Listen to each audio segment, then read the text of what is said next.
sono venuto a Londra nel 2006 e prima facevo sempre fatto il pasticcere, ho cominciato da giovanissimo a 18 anni, da Basovalt in via commerciale, poi ho fatto l'apprendista sempre alla pasticceria napoletana e poi da lì giovanissimo a 20 anni ho aperto la mia attività e la Deliziosa a suo tempo. In questo momento, dopo tanti anni di pasticceria come head pastry chef, sono passato a head chef, però con un concetto sempre basato un po' più sui dolci.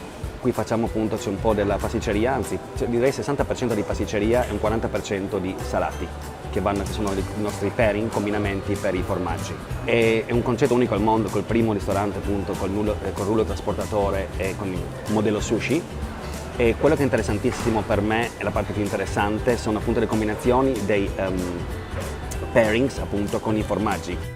Sono sempre stato innamorato di Londra, la prima volta sono venuto qua quando avevo 17 anni come turista e da lì ti giuro che per 10 anni quando andavo a dormire di notte sognavo di essere a Londra e mi svegliavo ed ero convinto di essere a Londra e dopo ero invece a Trieste, per l'amore del cielo, bellissima città, però mi faceva sentire triste e alla fine ci sono riuscito. Sono venuto qua da solo, senza agganci, senza amicizie, ho preso una valigia, un po' di soldi che avevo, ma proprio poca roba, pochi risparmi, sono venuto qui senza conoscere niente, assolutamente così, al buio. E pian piano, poi c'è la carriera che incominci dal basso e pian piano sali su. Tutto quello che ho fatto in Italia, tra virgolette, qua conta sì, conta no, perché qua il sistema è inglese. E quindi chiunque può dire in Italia ho fatto questo, quest'altro, vengono qua e dicono non mi interessa, voglio vedere qual è la tua esperienza. Però in verità, in seconda fase, la base che hai fatto in Italia non ce l'ha quasi nessuno qua a Londra. Per esempio lavorare a pasticceria, qua conosco pasticceri che in 2 anni passano perché la carriera è veloce qui, però passi, capito, da 0 a 100 in un anno.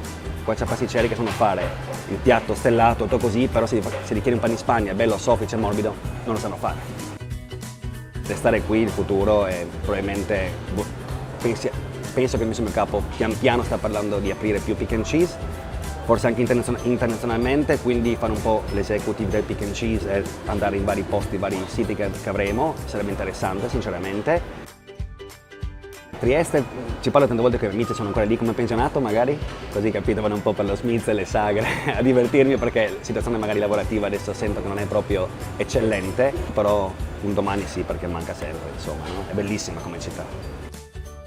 Io direi assolutamente venire a Londra o in America, assolutamente, perché ti dà un livello differente di status purtroppo.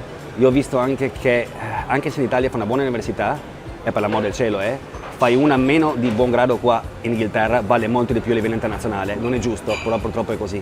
Qualsiasi esperienza lavorativa qui è ben retribuita, ben pagata e puoi muoverti in tutto il mondo. Quindi direi comunque l'esperienza inglese è importantissima, imparare specialmente l'inglese perché purtroppo quando vieni qua se l'inglese è basso non lavori da nessuna parte. Devi cominciare dal basso anche se hai un titolo di studio che sei un bancario, non sai l'inglese, devi cominciare a fare lavapiatti.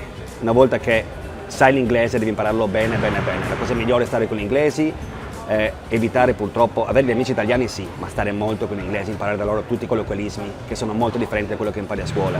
E lì chiaro che le porte si aprono molto molto di più.